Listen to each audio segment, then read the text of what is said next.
Welcome to Sadza in the Morning podcast. Yevanu podcast zeru zhinji tichidandauka tichiteerera kumativi mana ese enyika. Murira sei? All I need to say right now is Pasi Newenana.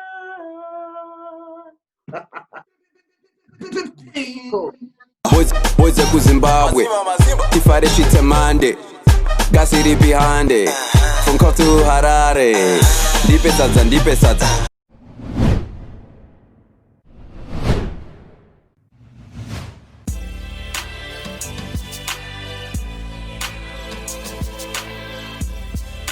Okay, hi guys.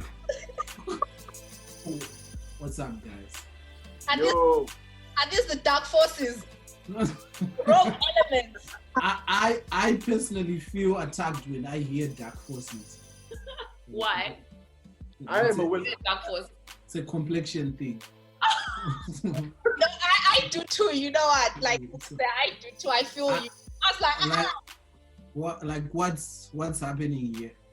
But you know, yeah, I can't relate. I'm a yellow boy myself, so I don't know what you guys are talking about. yeah.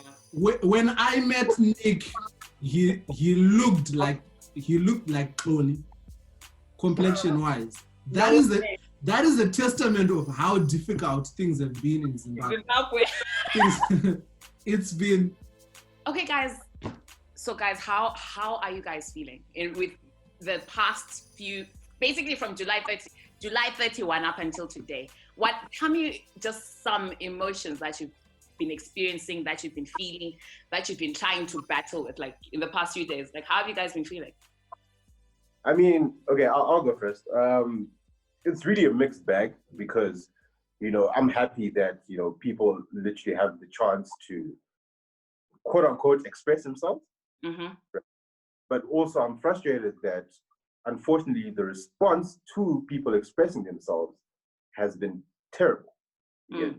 It's also frustration for that. There's also like, you get tired. Like I'm tired of just having to deal with certain things I just don't need to be dealing with. Yeah. Like I don't need to be saying like I need to go to the shops to buy food, but at the same time I have to speak to a soldier, not a police person, a soldier down the road. You get me? That's not scary. Yeah, and like, because you see a roadblock, right? Which obviously makes sense. Police are there, which makes sense. Try to control traffic into town, which makes sense. But then you've got soldiers who are literally just hanging around cars, and they've got guns on them, type of thing. Like they have guns.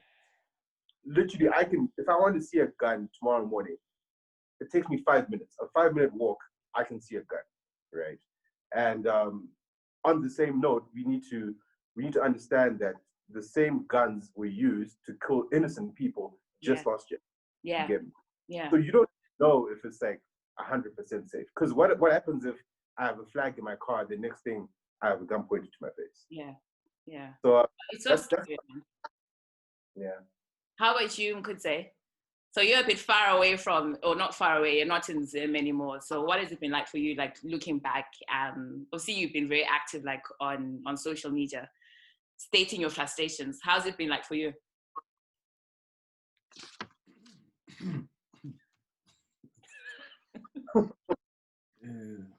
It's frustrating.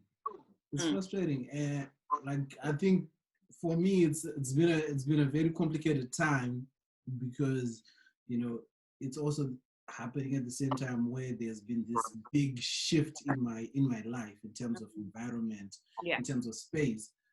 Part of me feels you have that imposter syndrome where it's like mentally I've been part of this society, part of this community for the majority of my life, and I'm now in a different there's actually a few comments that you see here and there. You're only saying this because you're not in Zimbabwe. Yeah. You're only saying this because people accuse me of saying, oh, you're saying this because Nick and King Kandoro. And then mentally it kind of feels like, okay, like I know the truth, Kuti. My circumstances of moving have nothing to do with political reasons, right? But there is part of me that feels like, okay, you know, what exactly am I feeling? How do I process this? But then at the same time, there is that frustration that happens every time I'm removed from this situation, because I know how bad things are in Zim. And because I've just been divorced on a physical level from that, is that my mind is racing, Kuti. Okay, so what's happening? My family safe? Are they, you know, you know how wild things, like, can they get treatment as soon as they can? You know, because all those things are still fresh in me, Kuti. I know how bad things can get. And so it's been a lot of conflicting emotions, but it's just mostly just been sadness. Which, as young people, it's just been really sad to see other young people coming and trying to derail the movement and ask stupid questions like, you got, like, it's so confusing. It's been so confusing, but yeah.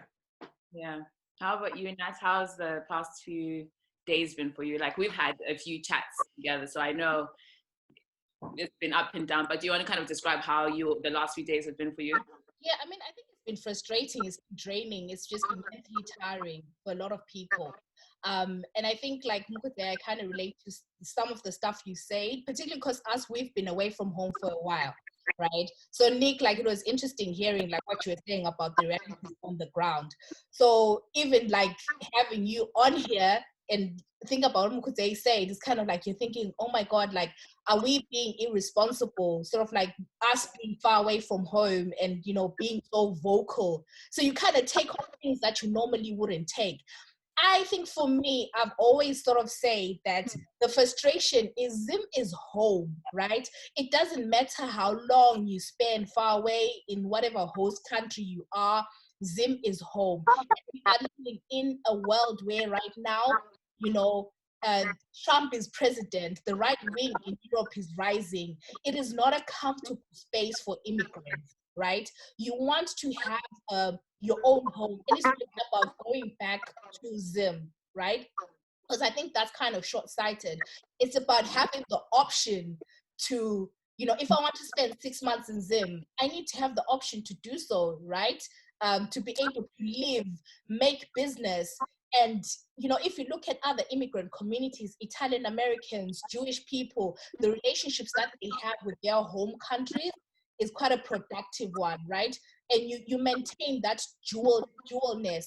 So for me, it's been really frustrating, and I don't know, it's just like you're seeing like people being abducted, arrested for peacefully protesting. These aren't even people doing like what is more peaceful than going out with a placard saying, you know what, fix the healthcare system, do this, do that, you know? So that's my frustration. And for me personally, I'm getting to a point where in a few years, I need to make a decision whether I care about Zim or not, because I cannot keep investing in Zim just because it will impact where I am now, right?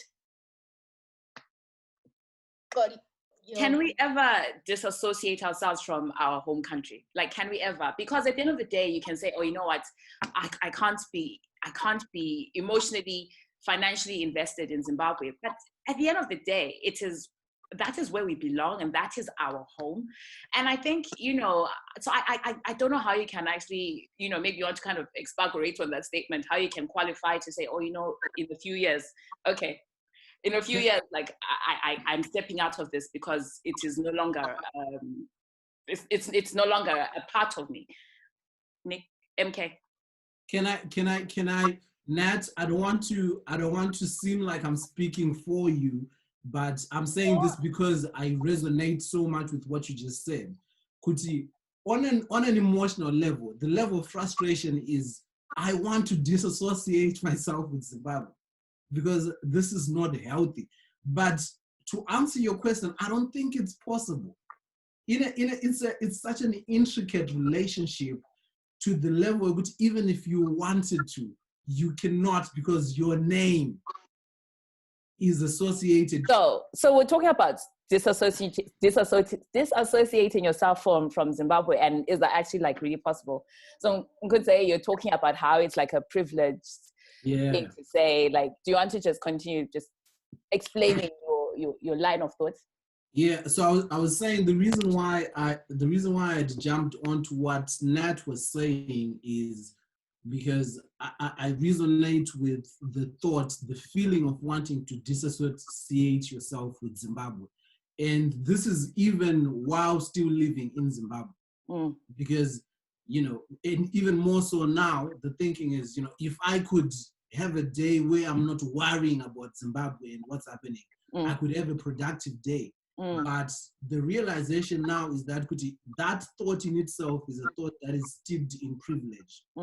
Because, and none of us have that privilege to think of disassociating, because we have somebody to think of, we have a relative, 100%. extended family to take care of. Yeah.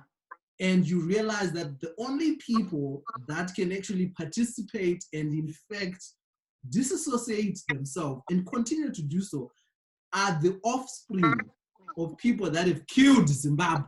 Yes. This is a fact. This is people, like 100%. People are living La Vida Loca in America, in the Australias. We are being told by people whose fathers have stolen COVID funds that we are missing 60 million.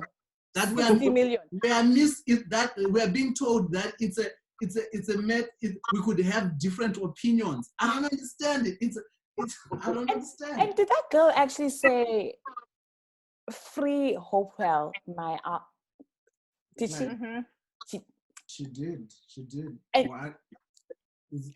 I can't believe the audacity of somebody to actually kind of put something out like that. Like, somebody's life is at freaking risk, and you are sitting, like you've rightfully said, in a luxurious home, with everything to your needs are being met, and yet people in Zimbabwe who are in dire need of healthcare, who are in dire need of even just, I was seeing something today that really broke my heart in regards to some of the healthcare atrocities that are being committed in Zimbabwe. Like, there's no water.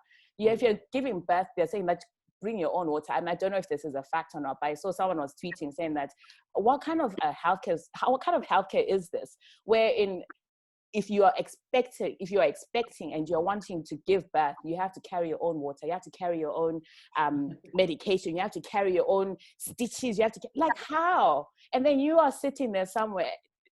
I was ready for this girl, and then I realized that she has then deleted her Instagram account, she has then muted comments on her YouTube. I was like, oh, what a shame.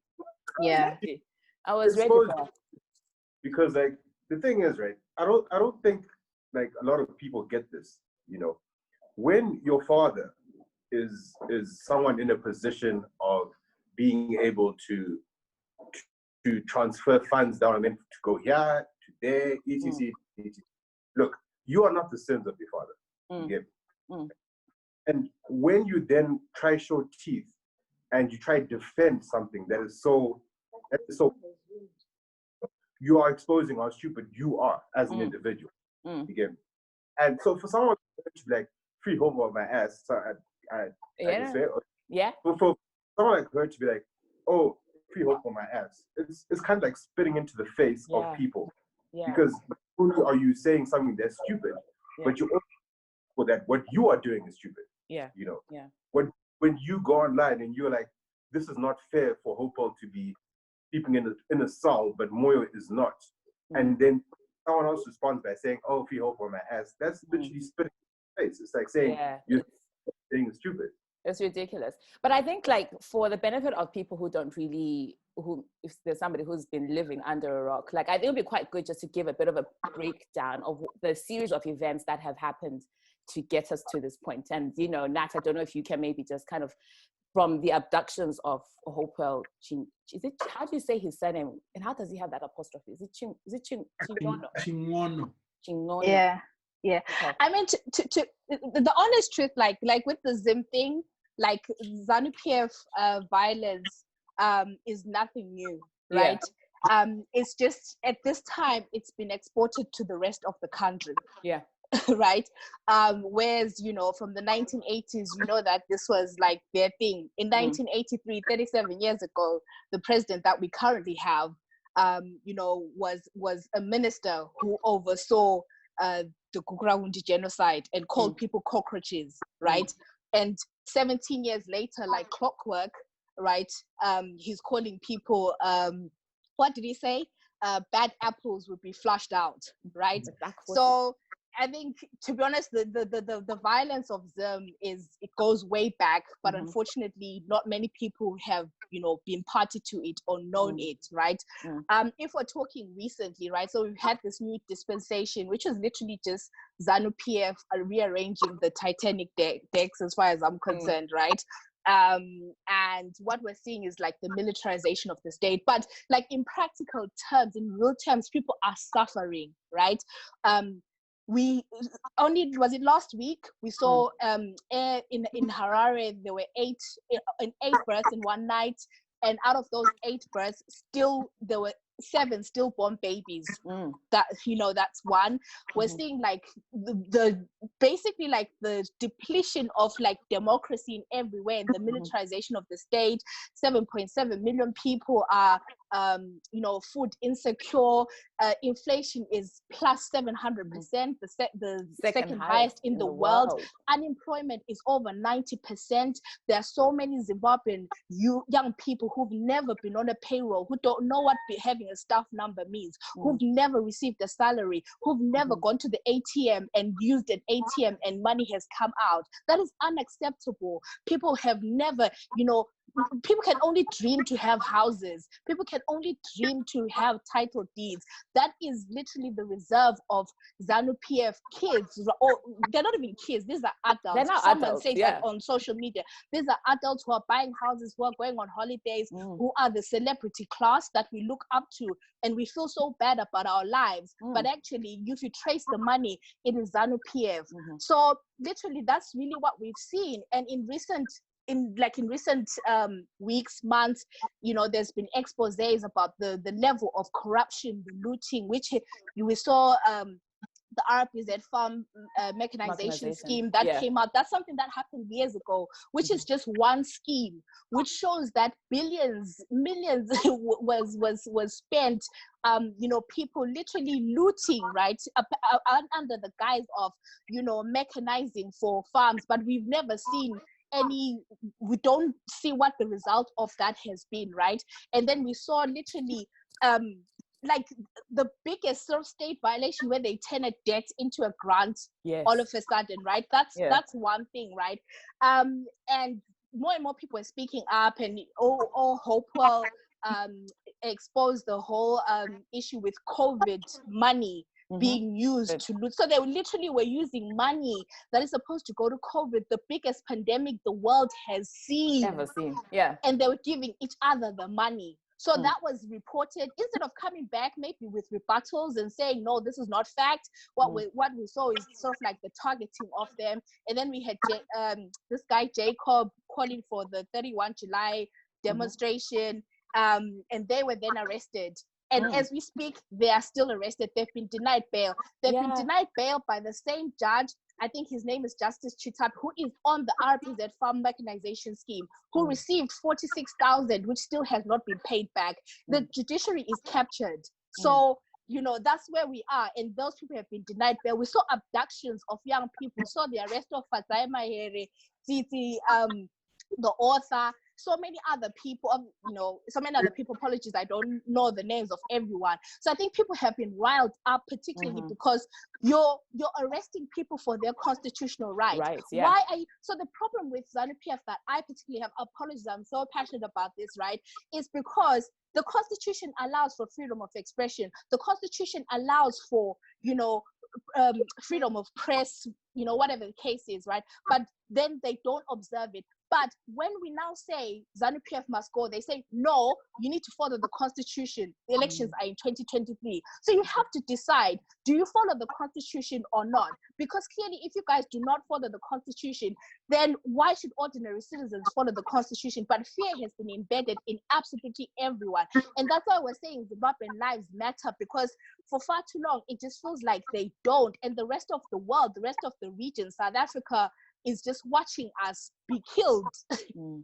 It's Sorry, crazy. guys. Yeah, it's crazy. But No, like, it's okay. it's so mad, because like, there's also all these people coming up and saying, like, I think this guy Terence Mukupe, who today, I think the interview was today, where he was saying that, oh, actually, there's no crisis in Zimbabwe. Do you hear that, Nick? Like, you are talking about how there's literally down the road, you need to just go 5 minutes down the road, and there's soldiers there with guns, but there's no crisis. There is no crisis in Zimbabwe. The thing is, right, like, you know, you have to understand that, like, certain people, you know, have the opportunity to clarify what's going on in the country, right? Nick Mangwana is the spokesperson. Right? Your namesake. His name is Dawani Ndawa, whatever the other name is, right? So, like, when you look at the situation on the ground, let's be just honest. The situation on the ground at all, right? Right. We're going to use this example of the 7 stillbirths that happened just last week there, right? Now, when you look at a situation like that, right, and then you as a government spokesperson, you have the opportunity to come out and be like, guys, we are gravely concerned, you know, about the lack of facilities, the lack of medication, what. Like, you are literally telling the people, guys, I hear you. And yes, we are concerned. We're going to go and chat to branches of government, and we are going to try and change this. That's the opportunity you have. But then when you have that opportunity to tell the world that there is no crisis, like, where are the brains? Like, no one needs to just explain that to me. Like, where are the brains? E.g., just this last week, right? Had the chance to come out and say, okay, guys, I'm hearing what you guys are saying. I'm going to have a chat with the army branch, the police branch, and we're going to change things. Okay, we're going to treat people better. Don't hit them. Don't, We're going to do that. Don't kill them. You need to come out and say that. Yeah. But instead, came out and made it seem like Zimbabwe is under attack. So, like, that's what's quite frustrating to me, because, like, you know, it's acknowledge. I'm not saying tomorrow you should wake up and everything should be rosy, but at least acknowledge that what people are saying. I think that's the failure of the government in a lot of events, is that failure, is the lack of acknowledgement of what is actually happening on the ground.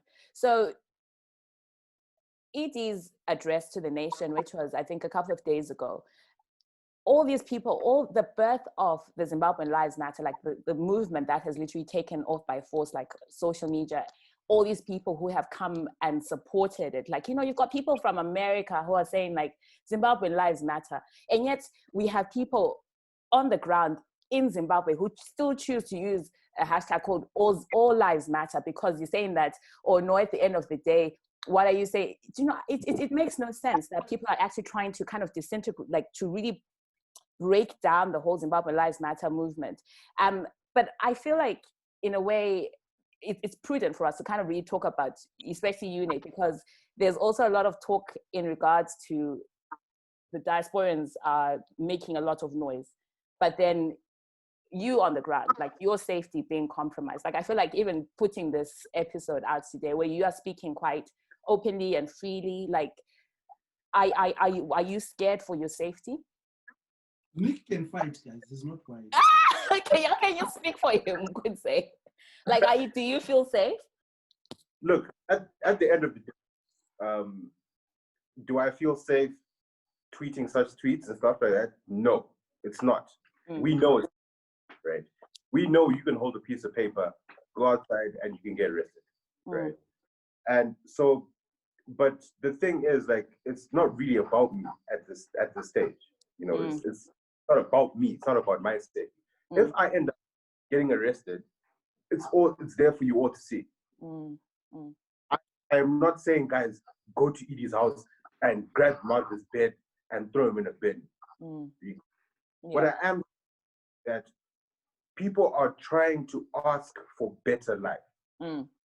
Like, can you not see that? All they're asking for is a better life. No one is Ningi should be stabbed by a knife today. What or you are simply just saying, guys, it's about time you start to respect people's rights. Yeah. What about you, MK? Well, like, what are your thoughts on the birth of Zimbabwe Lives Matter? The what? The birth, like the movement, the Zimbabwe Lives Matter, the movement on social media. I have a lot of feelings. Explain some of them. Like my feelings, I have a lot of feelings, guys. But let me try reverse engineer the answer. Like start from the back, going to the front.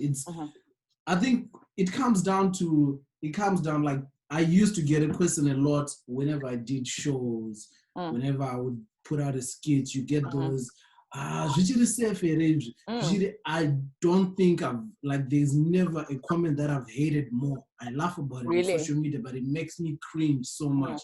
Because to me, I have so much feelings about that particular comment because it felt disingenuous to me, particularly for the people that I was getting it from. Because they insinuated, if you're genuinely curious about my safety, you would ask me in private, like, you are not going to go on social media asking me because that's not it. But that aside, the thing is, the reason why me putting out this art, me putting out this hashtag, voicing my frustrations, is because I've gotten to a point whereby I've realized that my living situation is much worse. It is threatening my existence. This is what's not safe. Me continuing to live in this situation without voicing my frustration is not safe for my mental health. So it's now a question of what's safer. It's now a question of what's safer. If I'm in Zim, I'm saying I would rather a situation that I'm voicing out my frustrations, and yes, there's a likelihood, but it's not worse than me keeping quiet and building up my frustration because I don't know what might happen to me. I don't know what these frustrations might lead up to. So speaking on a personal level, this is my mentality during the time that I was creating, during the time when when I get those people now, it's like, I think I spoke to it earlier, where I'm saying people will say, oh, you're saying this because you left Zim. I did a 2-hour show in Harare where it was just me saying the most outlandish things I've ever said in my life. I haven't even done anything here. I haven't even done anything. So for someone to say, oh, you are only saying that because, you're in green. Yes. Yeah. I can understand that reasoning, but that's... Yeah.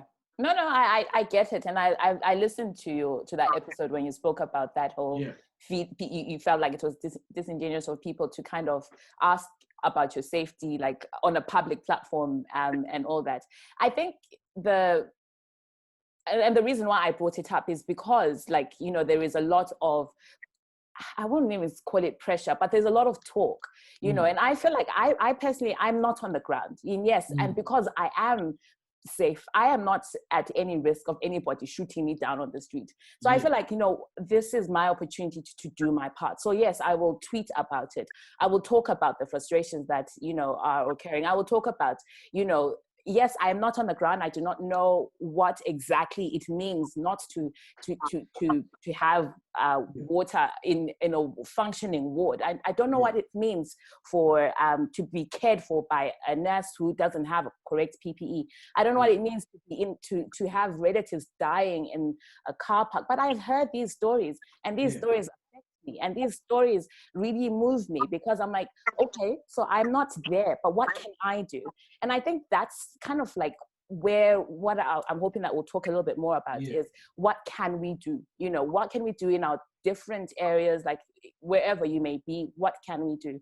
And I feel quite passionate about it because I'll tell you a conversation I had with somebody I work with over like the whole Black Lives Matter after George Floyd died.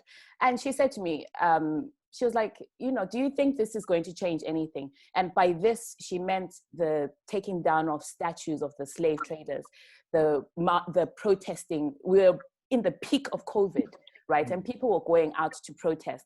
And she was like, do you think this is going to change anything? Because the only thing that I see happening, and she's a medical doctor, and she said, the only thing that I see happening is that we're going to have a peak or a second wave of COVID. That is the only thing that all this protesting and all this talk about Black Lives Matter is going to bring. So I don't know what your guys' thoughts are. And I think, that over the last few days, even I've noticed, like even on Twitter, for example, there is a lot less talk.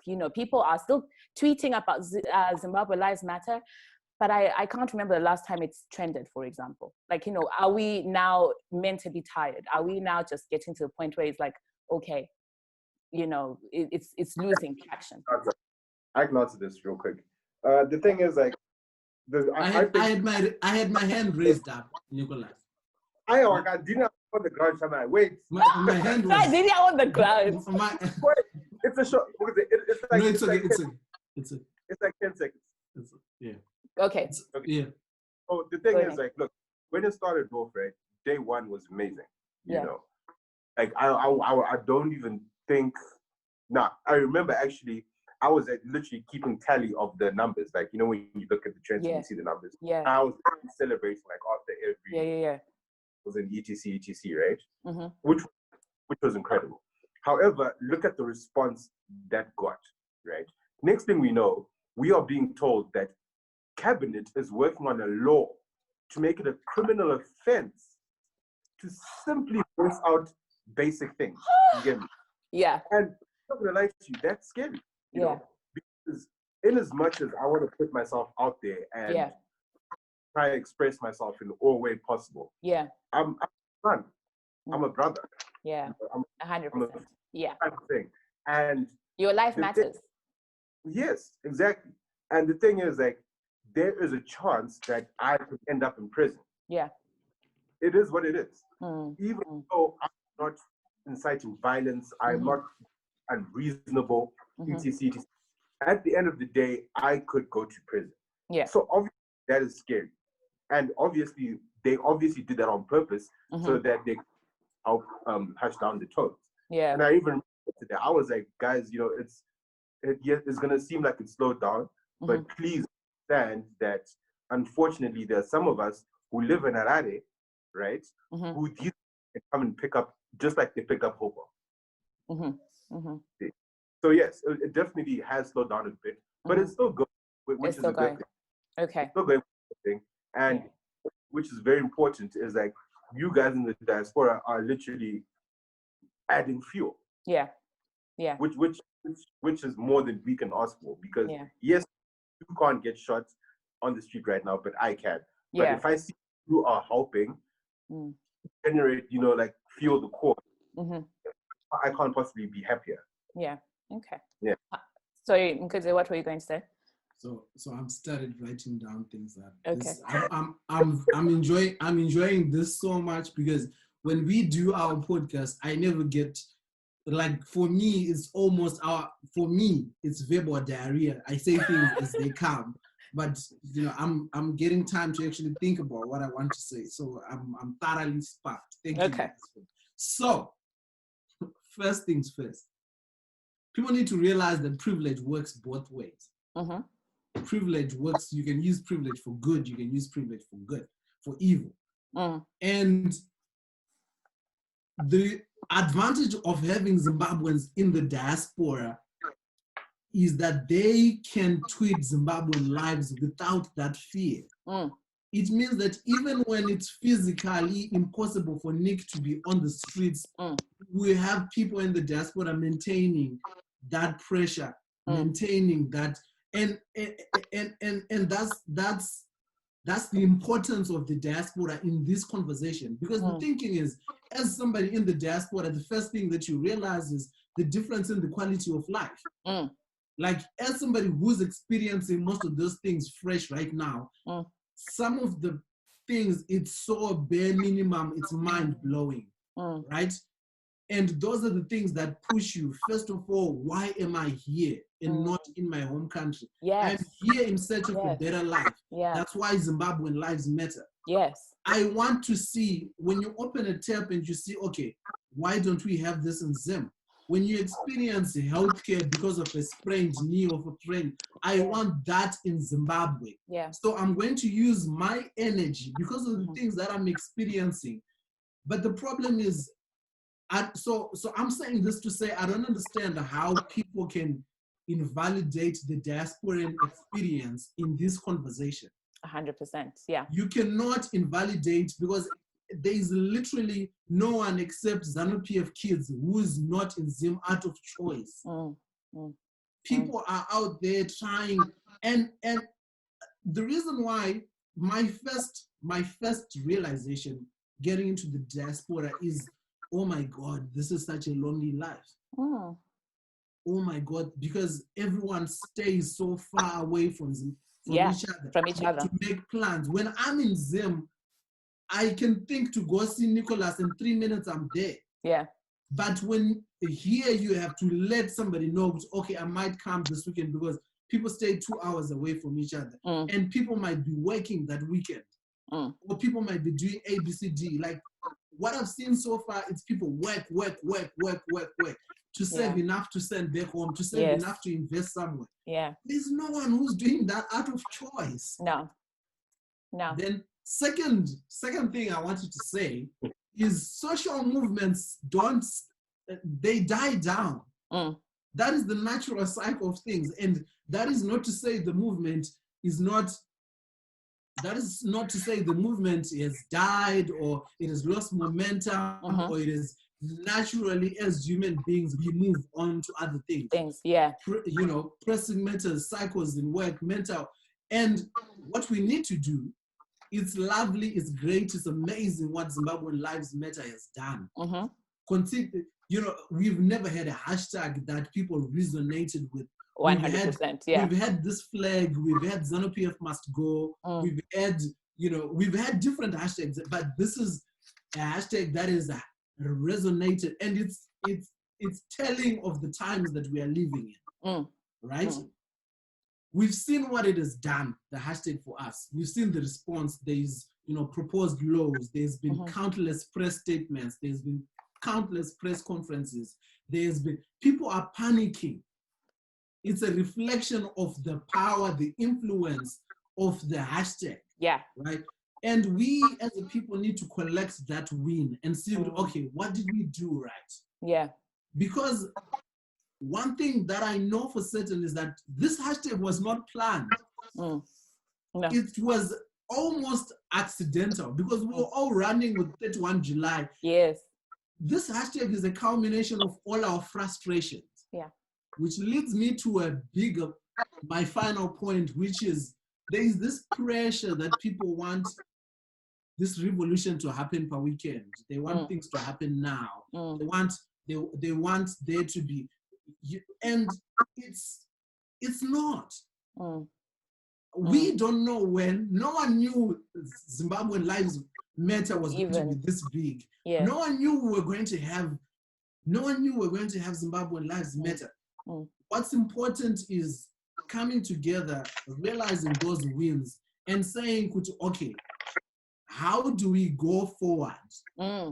How do we, now that we've recognized it, okay, this hashtag worked. Why did it work? Yeah. What can we draw from it? Because there's been this conversation, underlying conversation of protest leaders. Protest, who are we doing this for? Who's leading us? And I've always been thinking, Kuti, why does that matter? Because who is struggling here? I'm not struggling for anyone. My struggles are my own. Your struggles, Nat, are your own. You guys don't owe anyone getting skies. We don't owe anyone Sadza anymore. Like when you protest, you're not protesting for me. right? You're protesting for you, for your offspring, for the betterment of your country. So there's this thing where people they seem to be waiting for someone to come take us to somewhere, or to a promised land, or to and I'm thinking like, there's no one who's okay.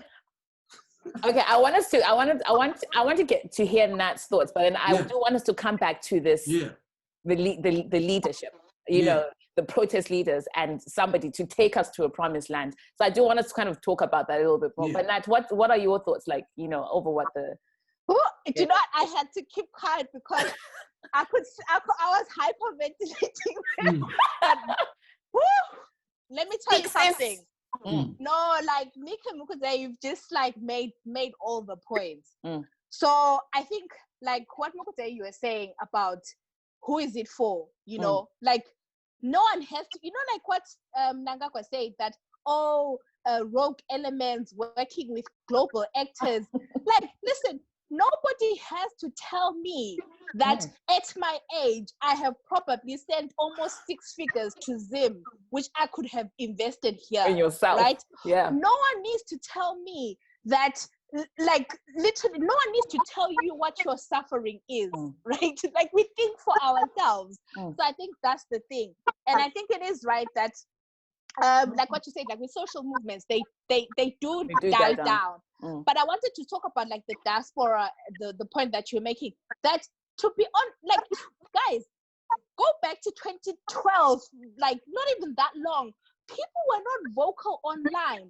So actually even us being away didn't stop us having fear, right? So what these revolutionary moments do, they sort of chip away a little bit, right? This flag was one. For me, this flag was, I think, the moment where I was like, nah, man, you know what? Because I enjoy politics just as a sport. Like, I will watch like what's happening in America, whatever, right? But I'm like, how come I can never talk about what's happening at home, right? I used to be the type of person that, you know, back in the days, I'm dating myself. There used to be this movement called Sowanele. I forget what the Shona name for it was, right? But it was like you know, like this organization speaking out at the times of 2008 and all that stuff. So they used to like send stuff like, and I remember one time I forwarded an email and it included my family, and I was young at the time.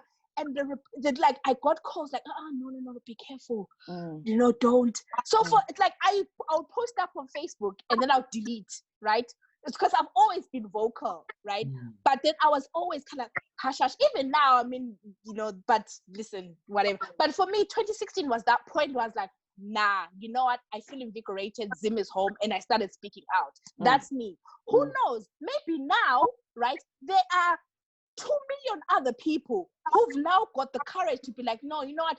Zim issues are really deeply connected to me. So you're getting more people involved. So in terms of social media, we are doing our part. We've done our part and we will continue to do that part. I think when it comes to, I don't know, we'll talk about the protest leaders, the point that you were getting to. Yeah, so, I want to talk about that. You could say, like, I know I tweeted and I was asking, like, yes, let's talk about MC, right? Yeah. And I know, like, when I talk about, like, I get a lot of, like, because for me, I feel like sometimes with these movements, what you do need political parties to be capable and ready to absorb any energy that may come. And like you said, we never know when that is, right? So for example, if you talk about APA, we spoke to Dr. Nkosana Mwe, 2-3 weeks ago now, and, you know, he talks a good game. But up until now, he hasn't done the town hall. Okay, he hasn't done the town hall. I'm like, he hasn't done it. He's tweeted, but for me, it's kind of like if someone were like so energized right now, right? APA doesn't seem functional enough to absorb their energy, right? No. So, or even maybe someone can argue MTC. So that's why I do talk about political parties, because I think this is where they come in. Because if you look back, right, I mean, obviously independence, whatever, right? The war vets, like, what was it, 1996, 97, like when they were starting to, like, you know, be like, oh, you know, ZANU-PF absorbed that energy, and that's why they did the land reform program, right? Because they were like, you know, and then they really properly adopted them. And then we had like workers' rights. MDC absorbed that energy, right? This flag, I feel, was like a wasted moment. I don't know if APA was supposed to be, you know, a graduation of that, but I don't think it worked out in the way that it could have, right? And then now we have this. And then for me, like, I'll stop my last point. Just the challenge that I'll have, and I'm interested to hear what Mukute had to say, is for me, I feel like if you're an opposition leader of a country like Zimbabwe, and this for me applies to Chamisa, Dr. Thokozani Kupe, Nkosana Moyo, I feel... Just say one name. You can't involve. You can't involve. No. Okay, I just had to do that, but I'll come back. I get your point, right? When you take on that role and you say, like Zim is, we know it is a thankless job being an opposition leader. Moken Sangrai, rest in peace, he had his mistakes, but wow, guys, that guy suffered, right?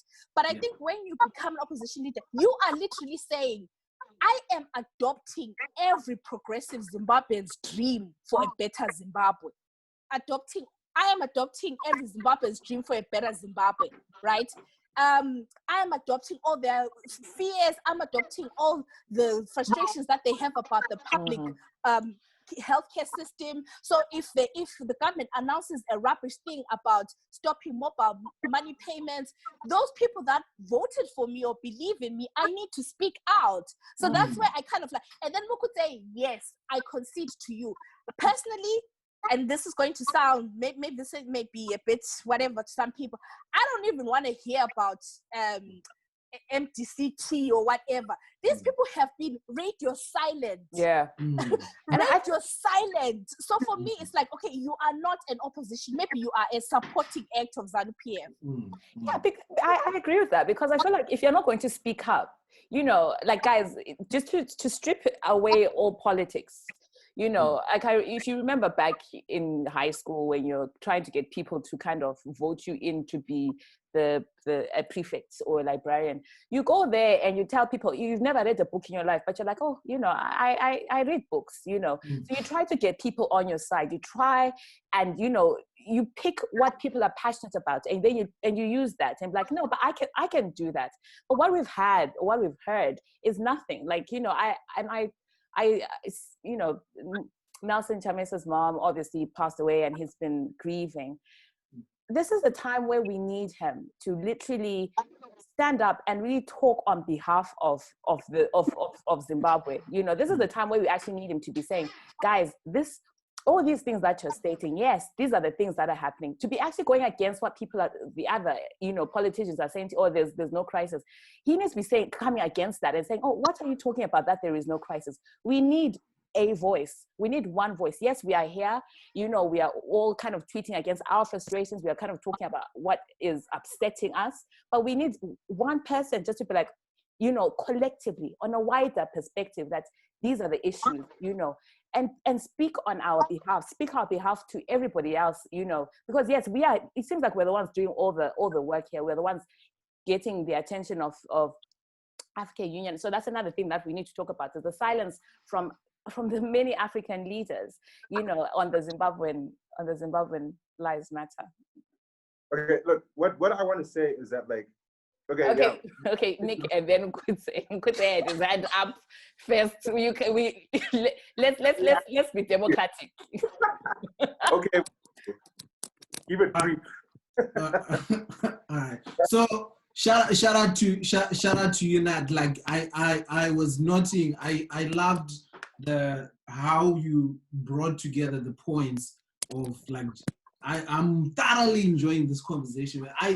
Do you know, my thing right now is I'm imagining, Kuti, you know, COVID willing, imagine if we're having this conversation in one space where we don't have to worry about sound or those things. Because my thinking is, okay, I'm so afraid that this conversation might get ruined by an internet connection or whatever.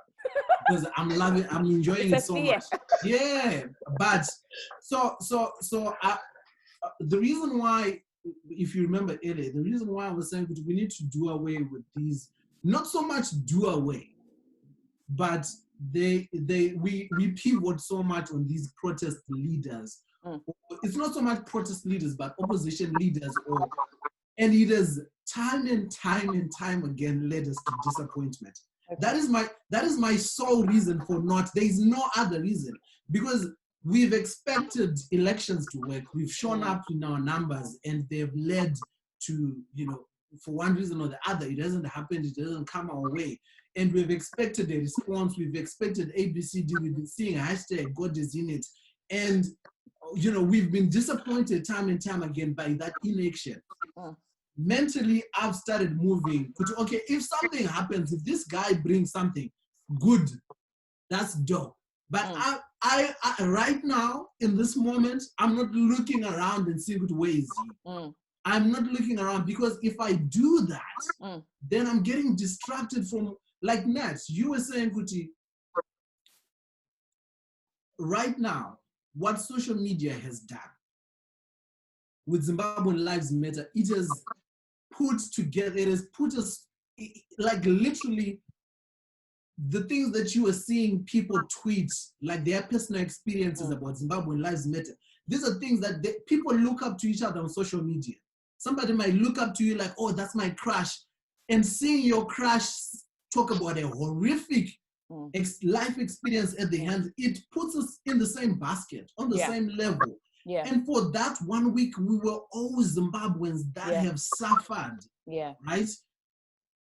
And you beautifully say that the people that were on social media, this flag, momentum. Now we are Zimbabwean Lives Matter. It's more and more people. Who knows what the next hashtag brings? Right? Yeah. And it's even more beautiful, and it even proves the point that we did Zimbabwean Lives Matter without anyone leading us. 100%. Because why? We were not protesting for Nelson Chamisa. We're doing it for ourselves. We were doing it for ourselves. Remember how people want to discredit 2017 November. People want to discredit 2017 November because they say, you guys did that for Emerson. We didn't do that for Emerson.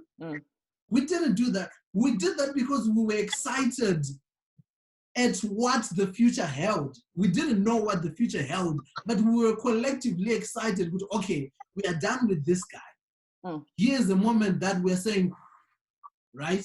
Yeah. It just so happened that that is the moment that ushered, but that connotation, no one can take away. Nelson Chamisa cannot stand when anyone and say, Zimbabwean Lives Matter. No. It's us. And it's us, and that's why it's important for me. But Nick, can I just to follow on what Mkhudze is saying, like Nick, what are your thoughts in regards to having somebody, a body to kind of, because I think we have now really rallied up. People are energized on the Zimbabwean Lives movement. But where is the way to take it from here? Do you think that we need somebody to lead us to the next stage, or is that something that we're capable of doing ourselves? Like, what do you think? Okay, because look, how I see this, right? Look, at the end of the day, right? Saying Zimbabwean Lives Matter, it's not an attack. Okay, it's not an attack on top officials. Again, right?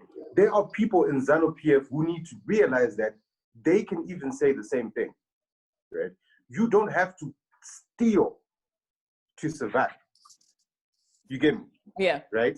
We have people that are making this seem like just because we want freedom of speech, it means that, oh, we need to overthrow everything. That's why the government is like, hey, we're feeling attacked. The thing is, we're supposed to feel attacked, right? Everyone wants a better Zimbabwe.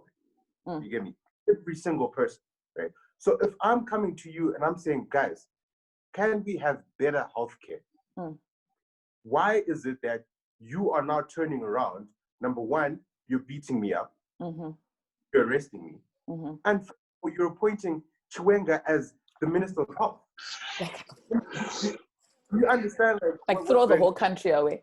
Like it's mad. Like if he himself had realized that, look, people are simply saying, can we get better leadership in the health department, for example? Why? Because the healthcare system has been crap, right? Non-existent for years now. Exactly. And then he turns around and he acts as if appointing Wenger is going to heal, is going to die down the cracks. It's not, because we know he has no CV to be there. We know that. Yeah, and a man who has spent like how many months was he away, like from that illness that he had? He was abroad receiving medical attention, you know, and then so he's the exact same person who's going to come back on the ground and as actually an internship. His illness was an internship, so you can actually got to see how the doctors, how doctors should be working. He is valuable patient information.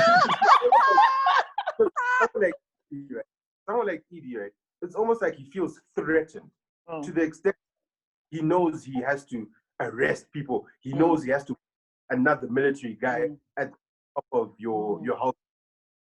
And what he needs to understand is we are not threatening you. Okay? We are saying we need to breathe. Give us the chance to make the health in Zimbabwe better. Right? The world's best. You can go to Nigeria where there's millions and millions of people, and you find a Zimbabwean doctor there who has healed millions and millions of people. You know, these are who are best fit for such roles. Why is the general being put in such a role? Why? It's so scary. It's so scary. Yeah. So they shouldn't feel attacked.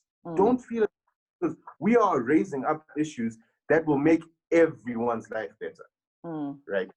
You as General Ningi, you don't have to go and kill people to feel safe. Yeah. But you almost feel like they're very they're very reactive to situations, you know, like even I think Emerson's address, it was a reaction to the Zim Lives Matter. So he's now put Chiwenga as, you know, Minister of Health as a reaction again to, because people have highlighted that, you know what, the healthcare system in Zimbabwe is crazy. People are dying. And, you know, I experienced this. Okay, I'm gonna just a quick experience that I had, like very recently, right? One of our workers, right? His wife was about to give birth, right? So standard, we take them to the nearest quote unquote public hospital, right? Shawasha, right? So we get to Shawasha, right? And it was me personally, because I had to drive him. He doesn't have a car, and obviously there's no buses going around. With him and the wife, right? And they go there. Those guys literally said to our faces, guys, we cannot do certain things. We can't. If she is in too much pain and she needs some sort of medication to help ease that, she's not going to get it here. A hospital, like this is a place where you go for medical attention. Exactly. And then so we took her to Paris. So I haven't walked into Paris was what you call it, where babies get born again? Maternity. Oh, sorry. Called Biana and the maternity. Oh, okay. I was there less than a month ago. Yeah. Walk in and you can just tell immediately that these people don't have A, B, C, D, and E. This is just by the reception. I mean, you're a maternity ward. The computers, I can see they are outdated. They're dead. There's piles of papers and pens. Like there's just no organization. And public one. Now, the thing is, with the public maternity ward, that means the majority of Zimbabwe are going to be coming there. The majority. Because the private are for people that can afford. That can afford got money, yeah. Exactly. So you know for a fact that there are hundreds and thousands of people that are going to be coming here every month who expect to have a nice clean birth, etc., and you can just see it. You can see they are helpless, bro. Like it's heartbreaking. It really is. Because God, you know. So then when you then talk and then you say, please can we have better healthcare, and you get arrested, and then Chiwenga gets put there at the top. It's crazy. I think for me personally, healthcare is something that you know, and healthcare is not the only problem that is in Zimbabwe. Like, I think our children, the future generation deserve better. They deserve to go to schools, get degrees where they can use those degrees to get jobs and use, you know, in that jobs be recognized for having ability, you know, having ideas that will then promote, you know, get promoted. They deserve that.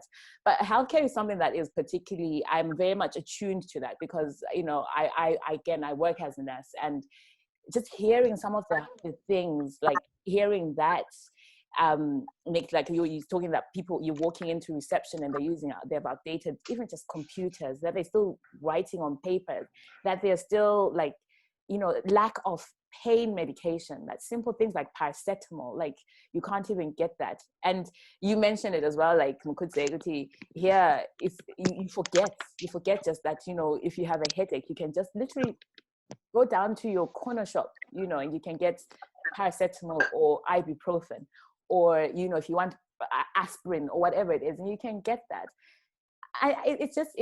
For me, it's just something that is really, it's heartbreaking. And I just feel like, I don't know like what we can do. Like, I don't know if you guys have also seen like any places or, you know, heard of anyone who's like looking to either donate or raise funds for people for PPE, because I think that is a big thing that's in hospitals, or, you know, doctors and nurses are unable to operate because they don't even have just the basic mask to put on in case somebody has COVID, you know, and you need to treat everybody like they have COVID. So I don't know, have you heard of anything or anyone who is raising funds for this? Are you going to speak? There's his hand up. It's his hand up? Oh, no, I had my hand up on another matter. On another matter? Okay. On another matter. So you want me to answer if I can anyone? Yeah, do you know of anyone or anything? Really? I mean, I know a lot of people who like are donating stuff, but anyone who's like set up like funds and what. So I don't have the range to answer that, unfortunately. Okay, no, that's fair. It's just a question. I've been asking that question a lot as well. So Mukudze, what was your hand up for? Right. So I had my hand up because I wanted to answer. So can I ask you a question as well? Like, what's happening with the mask? Are you expecting people? No. It was so. in my drawer, it was this thread was hanging out. So I was wondering, what is this thing? So I was tagging at it, and then it turned out to be a mask. Oh, okay. Yeah, okay. but I'm a what does my wife call it? I don't know what it's called, but I fidget a lot. Oh, okay. Like when I'm inactive, I fidget a lot. That's so fair. I look for things to distract you. Okay. Yeah. Fair. Go for it. No, I just wanted to bring it back to because I need to have my moment with Nat. Nat say something about the people's president. And I want to. You have to go back there. I want to. CCC. But your question, I remember your question, Xolie, was, you know, protest leaders. Do we need? Yes. Them? And my thing is, when it comes to protest leaders, I don't think we need protest leaders. We need opposition leaders.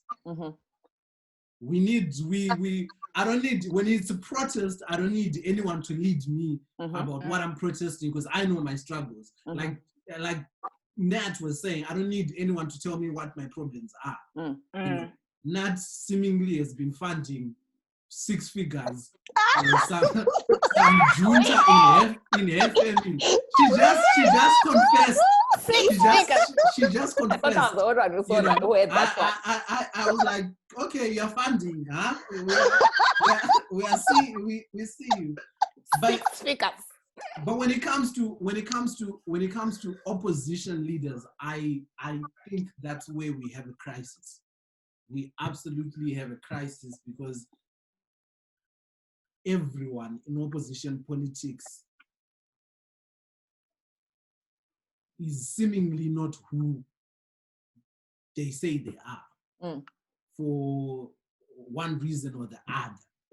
And I want to start off with a quote from Dr. Nkosana Moyo, Okay. Where bring it, we could say bring it. Where apparently, I saw this on social media, apparently somewhere, somehow, Kosana said something to the effect of how people are fighting to be part of the system and not change the system. I might be I'm paraphrasing, but no, he said something similar, right? On our interview as well. Mm-hmm. And it's quite possibly the dumbest thing I've ever heard. It's very dumb, especially considering it's coming from someone who is saying I'm doctor. Shagada. The thing, here's my problem, guys. Mm-hmm. I don't like people who say high-sounding nothings. It's my biggest pet peeve. Okay. It's my biggest pet, because context matters, especially in political conversations. Context is everything. Right now, it's unfair for anyone to say Nelson Chamisa has been silent. Uh-huh. It's easily the most unfair thing. Why do you say that? Nelson Chamisa lost his mother not less than a month ago. Not less than a month ago. It didn't happen 2 months ago. It happened. If we are doing deaths, it might be 3 weeks and some change. And soon after losing his mother, he lost an uncle. Oh. So before being a political leader, before I'm a podcast, before I'm a son. I'm not presuming to be him, but that's where my priority lies. Like, I can't lead a whole nation, a whole political party without the correct mental frame. We don't know what he's going through. We don't know the relationship, but we know that his mother died suddenly. So no one, if it was a long existing illness where it's like, okay, we might have prepared for, but if somebody just falls and they pass away, it's like, but that's neither here nor there. Let me come back to Nkosana Moe. When you say people are fighting to be part of the system rather than changing the system, we spoke about this on our podcast earlier. It's like, okay, is that an indication of the people, or is it an indication of the system and how effective it is? Because if we are saying Zimbabwe has seen countless elections and there's only been one consistent winner, because psychologically there is conditioning. There's people that have died and passed on seeing one president, seeing one political party, seeing consistent hyperinflation. As a person in Zimbabwe who's living in Gokwe or wherever without any social media to give a balance of news, I only know ZANU-PF. That's the system I know. So my thinking is, if I get a chance to be part of ZANU-PF, I'm going to steal. Because this is the way of life that I've seen. People become politicians and their lives become better. It's not a reflection of how terrible people are.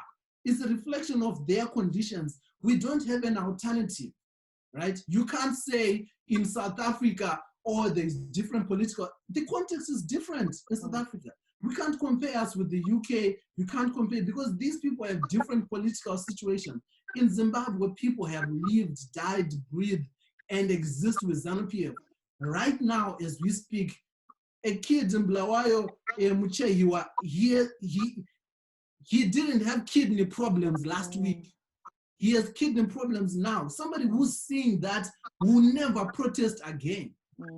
So if that person decides that, okay, I'm going to become a ZANU-PF politician and steal, is that a reflection of that person, or is that a reflection of what he's seeing around him?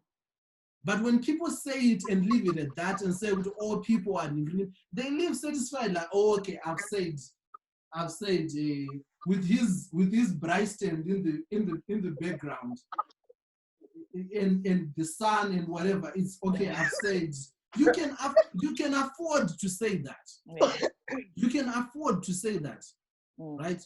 And it's very unfair for people to say those things without necessarily interrogating the context of Zimbabwe.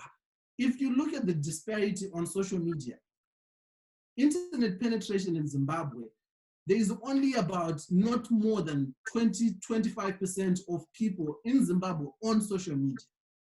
So where are the rest of the people, right? People don't even get a chance to get these these views to balance it out, to see things from the other side, to see Zimbabwean lives matter, to get emboldened as well. And to then express and use that judgment, or people aren't protesting because or to say when things get bad enough, you guys will do something. Come on. Come on, man. Yeah. Come on, man. Points made. Like, people didn't show up. Why did people not come to town? Can you say the 31st July protests were not successful because people didn't want to protest, or because there were roadblocks? Yeah. Were there not roadblocks in town? Could people, even if people wanted to get into town, could they get into town? Finances and stuff as well. Yeah. I don't know. What do you have to say? No, points were made. Points were made. Can you start with Nelson, our leader? The people's president. The people's president. No. I hear you, Mukute, right? I think, to be honest, I was you a week or two ago, sort of saying, oh, he's mourning. And to be honest, we can't do grief Olympics, right? No. People are different. But for me, I think it's kind of like, okay, Welshman Ncube. We didn't hear from him. He was the acting president during that time. And to be honest, and I agree, we don't need the politicians to be like, oh, this. But it's just, so I agree with the silence up until the 31st of July. You can see the strategic purposes of it, because they don't want to play into ZANU-PF's hands and to make it seem political. But I think after, when you're seeing like stories of someone who went into a shop with the placards, just peacefully shopping, and then next thing they're arrested.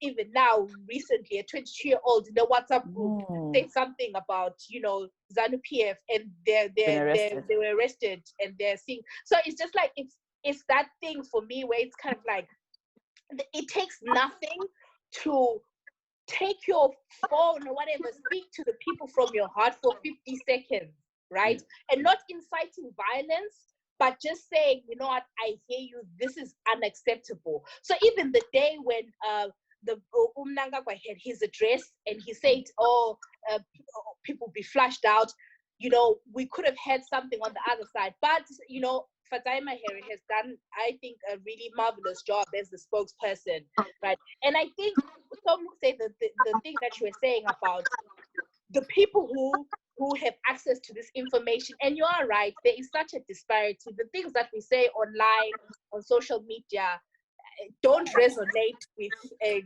huge percentage of Zimbabweans who actually vote. That's the honest truth. The issues that we care about sometimes don't. But I do think the reason why maybe we will keep like saying, oh, this person, like Chamisa, for all his faults, I think what he does well, and whether you like him or not, he's able to speak to a wide range of people, right? In a way that Nkosana Moyo, Fatai Maheri, a Welshman Ncube will not. He's able to speak to people in growth points. And I just think, so it's just that frustration of, if you speak, you will even maybe just give hope to people to be like, oh, okay, someone is listening. There's nothing they can do, but they understand my struggle. But again, I take the point that maybe we're asking a lot of one man, but then there needs then to be a system in place that if that one person cannot step up, the people that are supposed to step up. No, I definitely am with you 100% with regards to what happened to the chain of command, because it brings now a bigger question, like what I was saying earlier, that we have a crisis in leadership in the opposition. Yeah. That Nelson Chamisa going away to mourn shouldn't have left a big hole in our opposition. Yeah. Because it was almost as if it's almost as if ZANU-PF and the ZLP arrested opposition leaders. There is like people, why are people acting like they don't have phones or Wi-Fi? Up until you mentioned him, I'd forgotten that Nelson Welshman Ncube is the vice president. Where was Tendai Biti? The consistent person in all this has been Sadza in my head. Yeah. But that's down to her own personal brilliance. Yeah. It's nothing to do with party politics. Exactly. You know, we talk about Tererai Obesitole, the MDC Youth League chairman. Where was he? He was kicking on my Facebook. I know that much. He has data bundles. He's on Facebook. We are laughing together, but they are not. You know, they are not saying it because I agree with you in terms of these are people that really have, for lack of a better word, they have people waiting for their next word. Especially us, the people on social media. We are waiting. I don't know if I can go as much as saying Kuti for guidance, but we are waiting for instruction. For activity to see, okay, there's movement there. Yeah.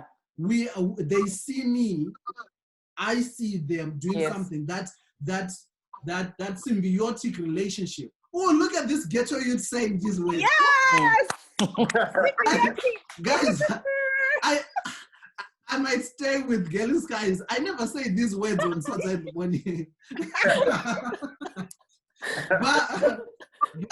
but again, I would say the only thing that we can do to save ourselves is maybe realizing, using this as a teaching moment to say, okay, let's take the wins, let's take the L's. The biggest L from this victory that is Zimbabwe Lives Matter is this crisis in leadership. How do we avoid a situation that next time something as big happens, we won't be looking around? What wise words?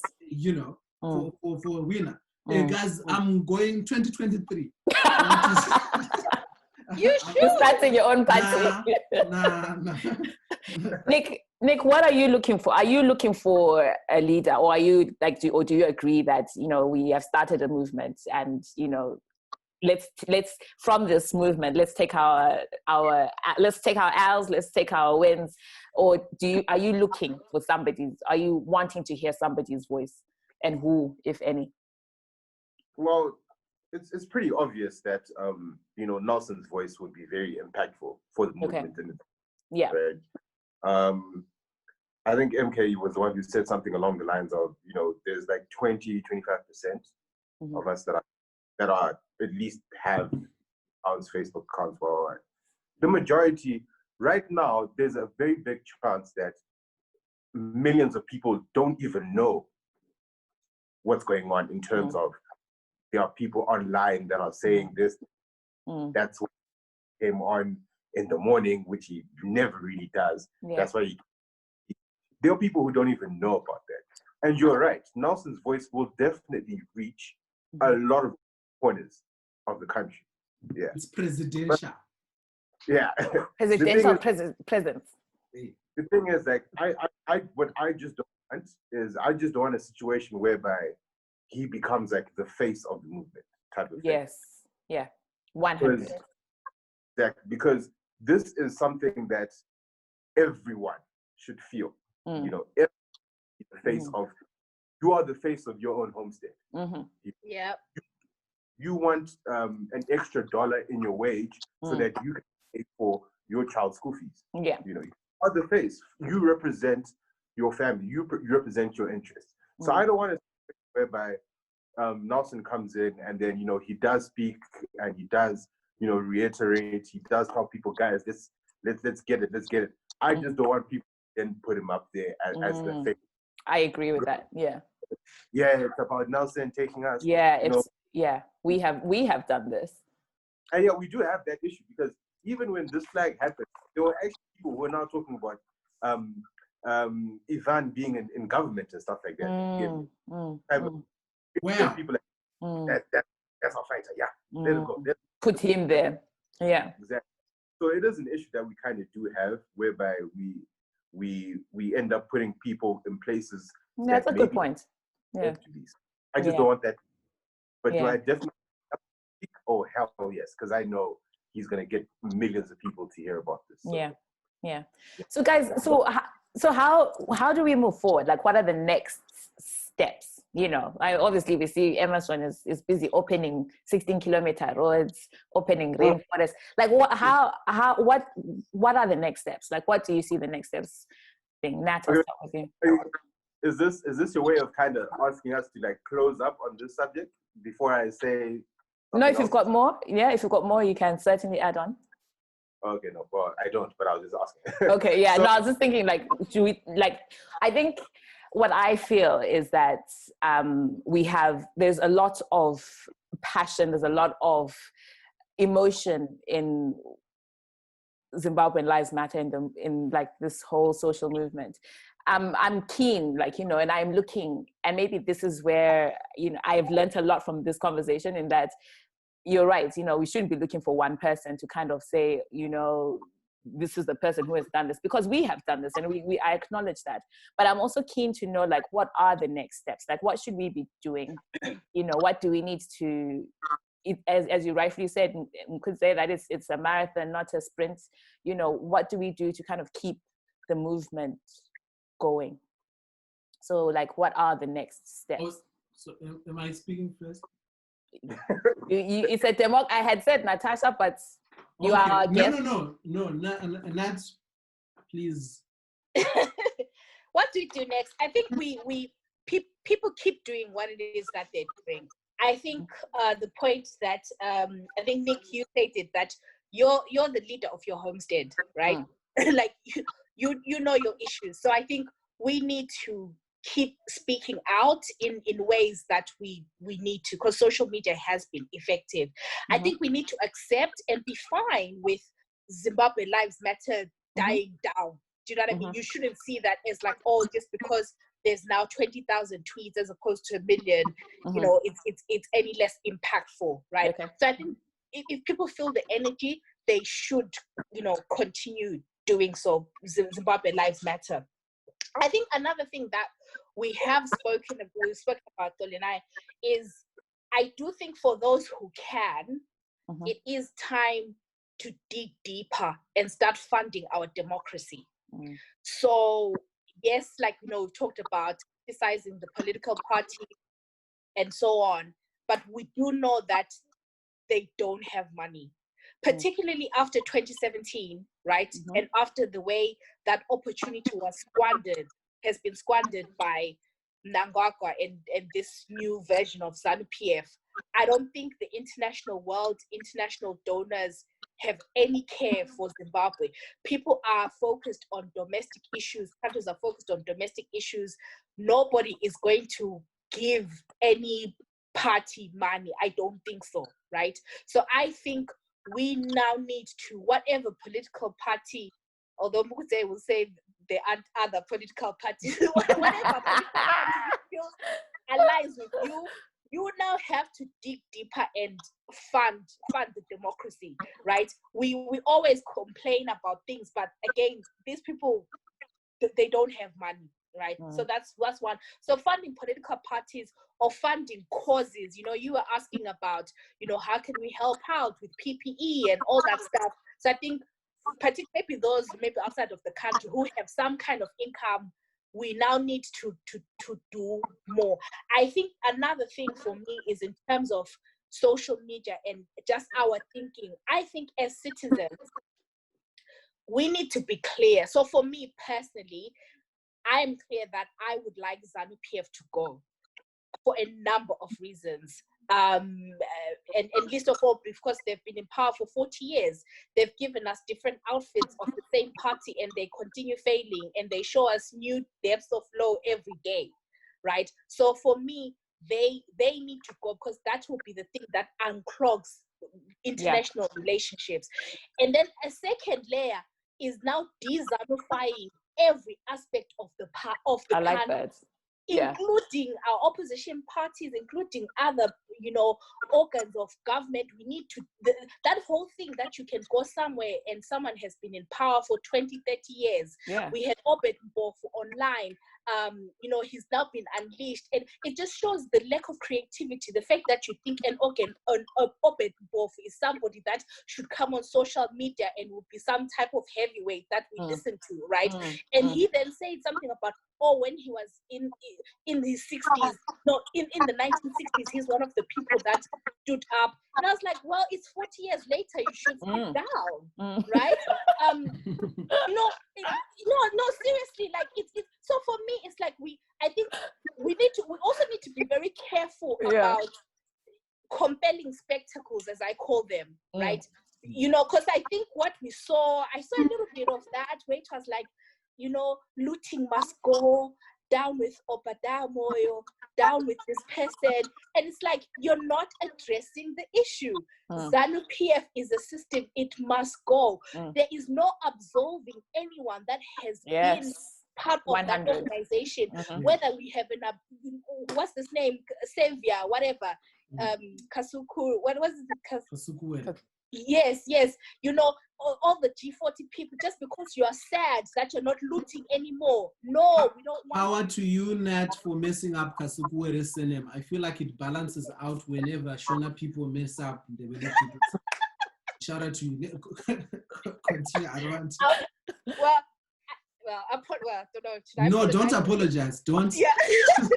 No, but what I'm saying is, us as a people, we need to be clear that what we want is the removal of ZANU-PF. So when ZANU-PF start playing games and start putting new versions, we need to be like, no, we are not happy. We are not happy. And like I said, they hide behind the Constitution, but you're not following the Constitution on the other hand. Then I think, us like this, like platforms like this, guys, we are, it's almost like you're creating maybe a space where people someone who doesn't know anything about Zim can listen to this and be like, okay, we feel the real frustrations of people and get a better understanding of exactly, what is happening. Because what we do need to do now is, as for South Africa, as for the African region, Zimbabwe is South Africa's problem, guys. 100. Like it is South Africa's problem, because the number of, so the thing is, I don't understand why people who say hashtag put South Africa first are not supporting Zimbabwean Lives Matter. Because if you're saying put South African first, you should be the first one saying Zimbabwean Lives Matter. Yeah. Because you solve Zimbabwe's problems, you alleviate some of the pressures that South Africa feels. So I think as people, there's only so much we can do. Then you need those machineries to come in. We saw ECOWAS, right? The Western Union, West African equivalent of Sadza. A funder. Look at Nat. That's the funder. Not the fan. We saw ECOWAS, right?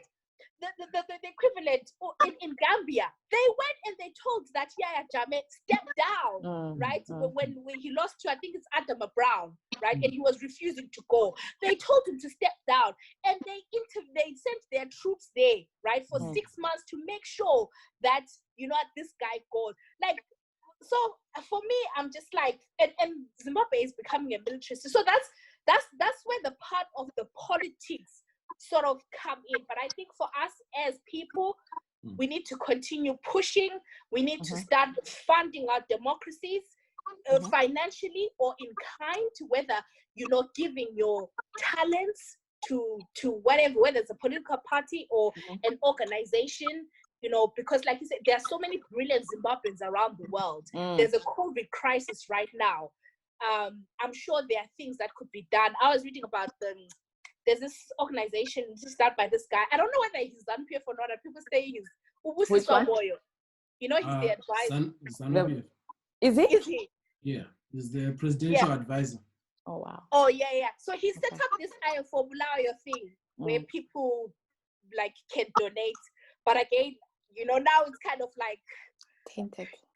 Yeah, in a way. But I'm just saying it's those things that we need to look out for. We need to do more. If you can write articles. Artists, if you can sing, maybe if you feel safe enough to, like I wish I could Nick. give credit. She said artists. like we need musicians, we need artists to step up now, right? Because art is a repository of a society's collective pulse at a given time.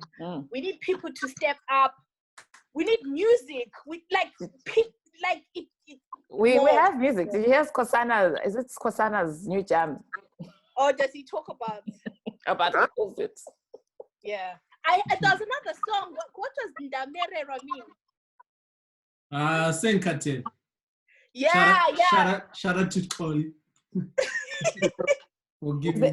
Is there a song?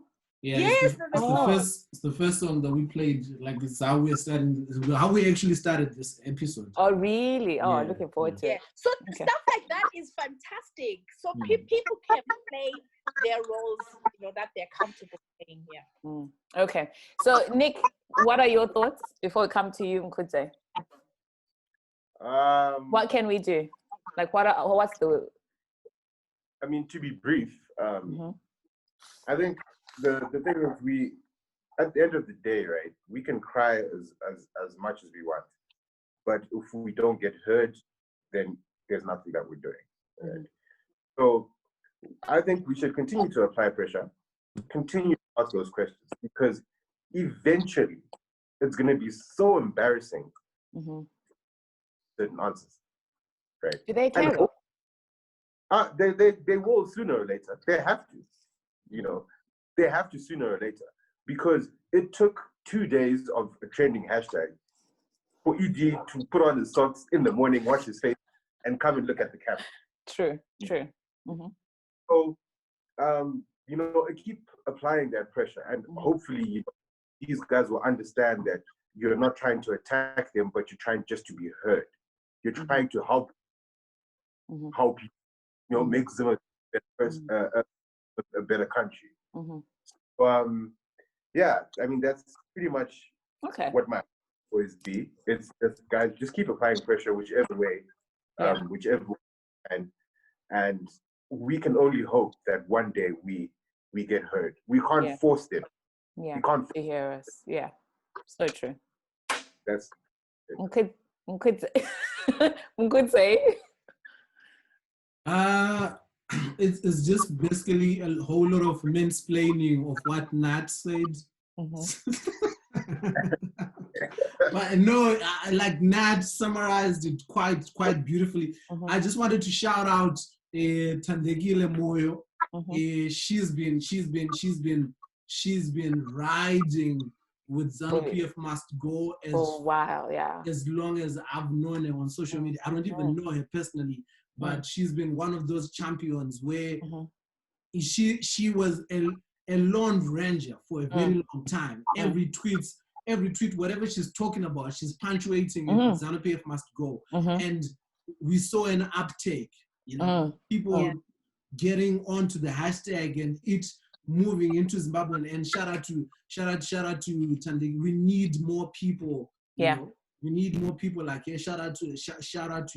I also want, when Nat said the thing about investing in our country, in our democracy, first name that came to mind, Freeman Chari. Shout out to Freeman Chari. He's been going above and beyond, putting together these, GoFundMes with PPEs, with all these dope initiatives where, he set up initiative that helped build Chimani Mani, like, that school block, the toilets, and it's beautiful when you see Zimbabweans, doing that. What's his handle? Do you know his handle? Freeman Chari. Freeman Chari, Chari? Yeah. Just not chassis, just put an R. Yeah. So with that in mind, I think what we can do going forward is just, a reiteration of everything that we've been speaking about. It's just being mindful of the change that we require is a systematic overhaul. It's not going to happen overnight. It's not going to. That's the reason why ZANU-PF thinks they can throw these arrests at us and appease us, right? Obadiah Moyo is not the problem. is not the problem. The fact that they think that they can throw in Obadiah Moya arrested at us and appease us is a reflection of how little they think of us, right? What we need, like Nat said, is a removal of the whole system, right? And that is going to take time. No one has a proper timeline of to say, oh, by December we're supposed to be here, but we need to take everything in our stride. We need to be cognizant of these things. Even when you look at the French Revolution, French Revolution happened over 10 years. Yes. There was a like, and the realization that the French Revolution happened over 10 years only happened after the 10 years, right? When you're living in the moment, there are times when you think, oh, this didn't work, right? There are times when you think, okay, we've arrived, and you haven't arrived, right? Who knows? Maybe our revolution started 2017 November, right? When we got into the streets, and this is part of the journey where this guy is here for a long time, for a good time, not a long time. And, you know, in September, maybe it will bring something, but we will get there. And I believe in young people. I think it was Joshua Nkomo who said, young people save Zimbabwe. Yes. You know, I believe in young people. And Nat said something that I've really been I was trying to hammer this point in our podcast, that we definitely need clearly defined goals. In saying, this is what we want Zimbabwean lives matter to achieve. Yes. Otherwise, we're just waffling. Yeah. Right? Otherwise, we are wasting each other's time. If we say, okay, whatever we are doing, whatever this congregation, this protest, it's supposed to achieve, is it the freeing of Wopo? Because it goes back to the point where we say, okay, has Zimbabwean lives matter achieved anything, or was it a win, or was the protest? Because we don't have a clearly defined goal, right? It's going to fizzle before people realize that thing. But if we sit together and say, okay, by the end of this hashtag, Wopo is supposed to be free. By the end of this hashtag, Jacob Ngarivu is supposed to be home. By the end of this hashtag, so and so is supposed, we need a discussion. If then we know, okay, no one is sleeping until this hashtag achieves that. No one is doing ABCD. But if we just say we are tweeting, right, not to take away anything from this period, but I'm saying, you know, we are saying going forward, now that we know that hashtags work, let's get those clearly defined goals together and say, okay, let's get a move. Let's get these wins. We have leaders here. You know, what more do we want? We have people who are instructing and giving us ideas. No, I like that. I like that idea as well. And, you know, maybe this is something that will help other people in that, you know, for me, I am the sort of person, like, I'm looking for results, you know, and it's important to kind of be like, to set sometimes these short-term goals, so that you can actually feel that, you know, this has meant something, you know. So, for example, saying that by the end of, you know, this hashtag, Hopewell should be free. I think that's something that, you know, we can all kind of channel our energies to, is something that we can all put, you know, do we need to be funding his lawyers, for example, his lawyers' fees? Is this kind of where we need to be, like Nat, you're saying, funding our democracy? And this is part and parcel of it. So I don't know, guys, if there is. I've never spoken English this long. I was just going to say, Connie, just to kind of close off, because I know football. Yes, I was about to say. Yes. No, and I totally agree with Mukute that we have to have our, you know, our own goals. And I think one of them for me is there's no abduction that should go under the carpet, that should be swept under the rug. So we need to get to a point where this government knows that any abduction, anything that happens, we're going to make noise, right? I think like what Nick was saying, you know, we don't know whether they'll care, but it will make them uncomfortable. It's just like, you know, your neighbors hearing your, children crying every day. You may not care, but you don't want your neighbors to always be like, what's going on? Why are children always crying? So we need to make sure that these people are not comfortable. Anything that they do, we are on social media. We're there. We're using the allies that we've got to make sure that we amplify that. Then that way, more people are emboldened and safe enough to speak. And the thing is, we need to turn around what they've said. They said that they want to make decampaigning Zimbabwe illegal. They should start with themselves. They've been decampaigning Zimbabwe. That's my thing. They've been decampaigning Zimbabwe. Yeah.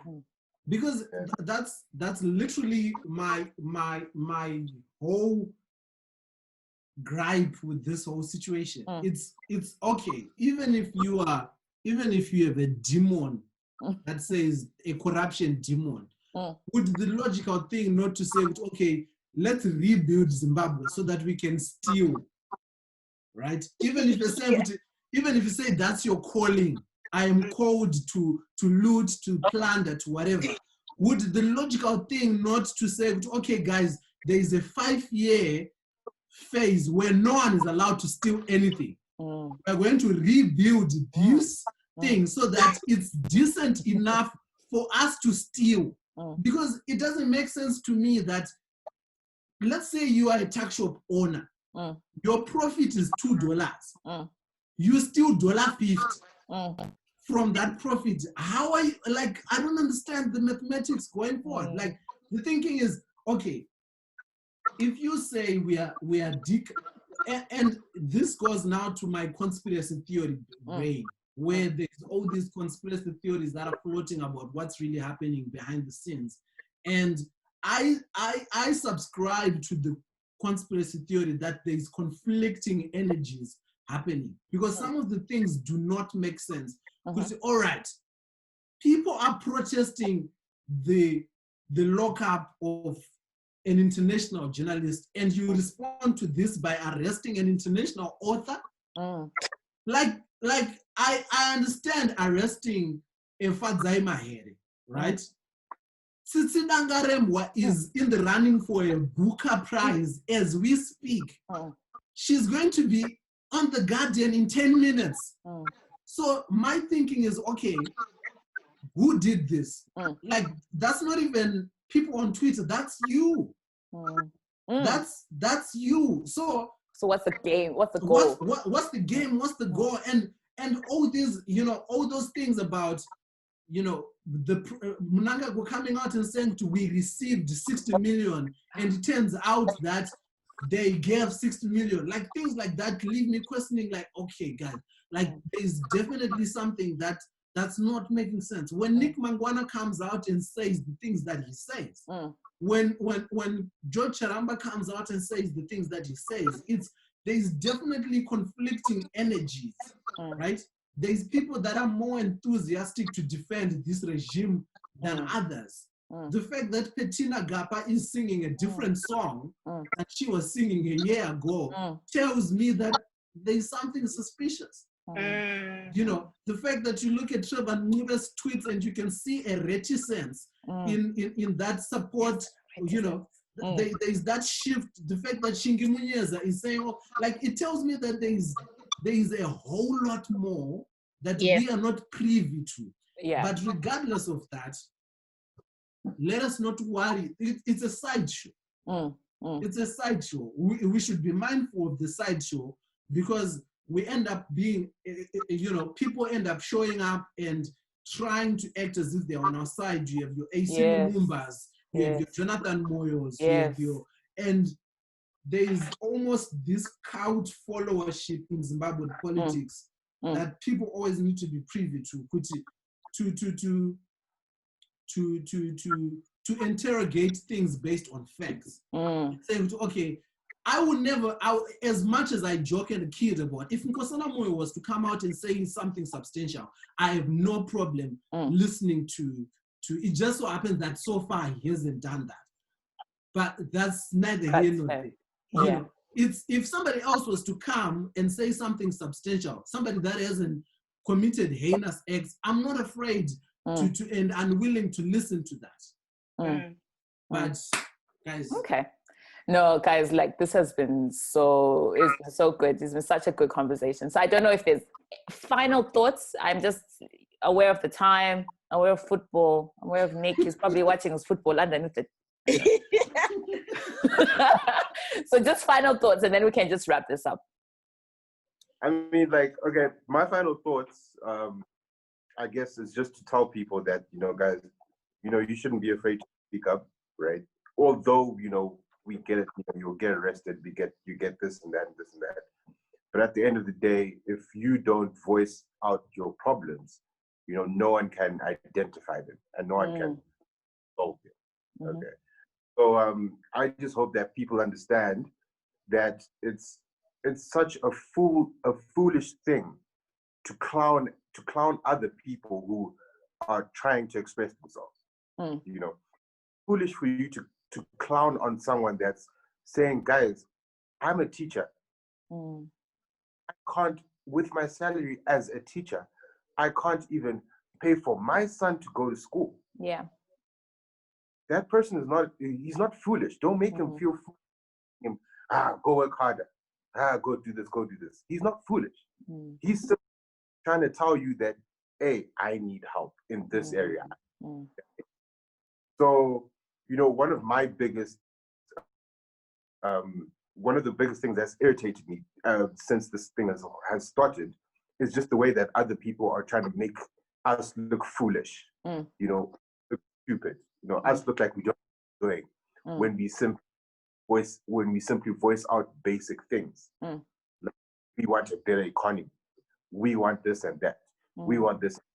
We are not stupid. We know better. So my word is to everyone else who can see us from the other side of the ZANU-PF party or from the other side of the world, please understand that when you see this hashtag trending, or even any other hashtag that asks for stuff like basic human rights, just if you don't have anything positive or encouraging to say, shut up. Okay. Yeah. Okay. Could say, as you're using your mask as a handkerchief. I don't want to waffle anymore, guys. I think I left everything on the. You've put everything. Okay. Yeah, I think I've left everything on the. Okay, Nat, do you have any final thoughts?